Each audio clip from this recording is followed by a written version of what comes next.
All right, let's talk about one of the coolest, most mind-bending fields in all of AI, computer vision. This is it.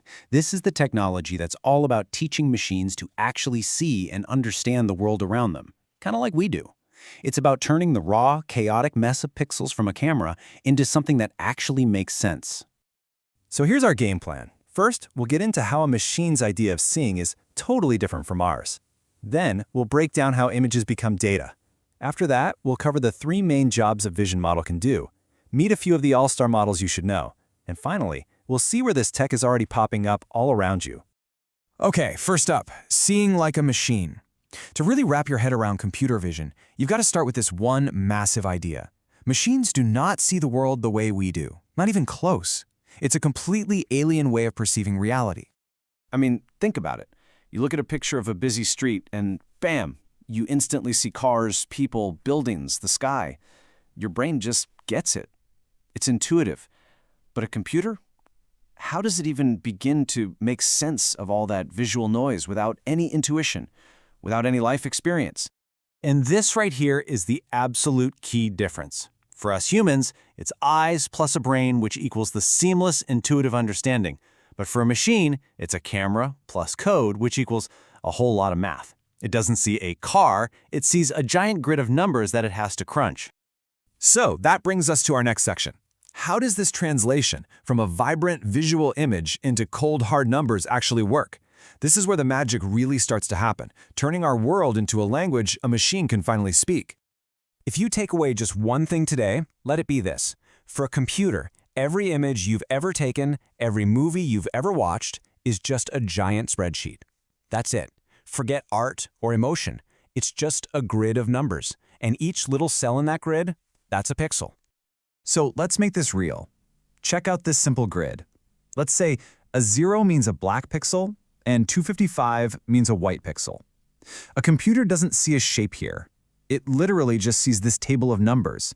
The entire goal of computer vision is to teach that machine that this specific pattern of numbers actually represents the letter H.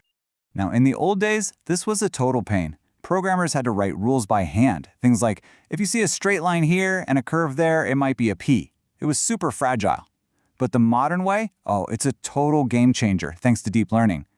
We now use these things called convolutional neural networks, or CNNs, which automatically figure out what features matter. The edges, the textures, the shapes, all on their own, just by looking at thousands and thousands of examples.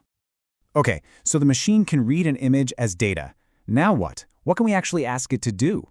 Well, pretty much everything falls into three main buckets, each one getting a little more sophisticated. Think of it as opening up a visual toolkit. The most basic tool in the kit is classification. This is super straightforward. You show the computer a picture, and it slaps a single label on the whole thing. Is it a cat? A dog? A car? It's answering that one high-level question. What am I looking at? But what if you want more detail? That's where object detection comes in. This is the next level up. It doesn't just tell you what's in the image, it tells you where it is by drawing a nice little box around it. So it's not just car, it's there's a car in this box and a person in that box over there. Then you have the master tool for when you need maximum precision, segmentation. This is unbelievably detailed. Forget drawing boxes. Segmentation classifies every single pixel. This pixel is road, this one is car, that one is sky. This is absolutely critical for things like self-driving cars or medical imaging, where you have to know the exact outline of an object. So let's just nail this down. Classification answers what and gives you one label. Detection answers what and where and gives you boxes. And segmentation goes all the way, answering what does every pixel belong to and gives you a super detailed mask. 3 different tools for 3 different jobs. So who or what is actually doing all this work? Let's meet some of the rock stars of the computer vision world. These are the famous models that power all this stuff, and each one has its own special talent. First up, the speed demon, YOLO. The name alone is fantastic, right? It stands for You Only Look Once. And that's exactly what it does. It glances at the entire image just one time to figure out everything that's in it. YOLO's whole reason for being is speed. It is ridiculously fast. That makes it the go-to model for anything that needs to happen in real time. We're talking drones, analyzing a live video feed, or robotics, where you need an answer like yesterday. Next, let's meet ResNet. If YOLO is the sprinter, ResNet is the deep thinker. This model is all about digging deep to get the most accurate answer possible. So what's ResNet's secret weapon? It has this really clever design trick, these things called skip connections, that lets it be built incredibly deep, sometimes with more than 100 layers.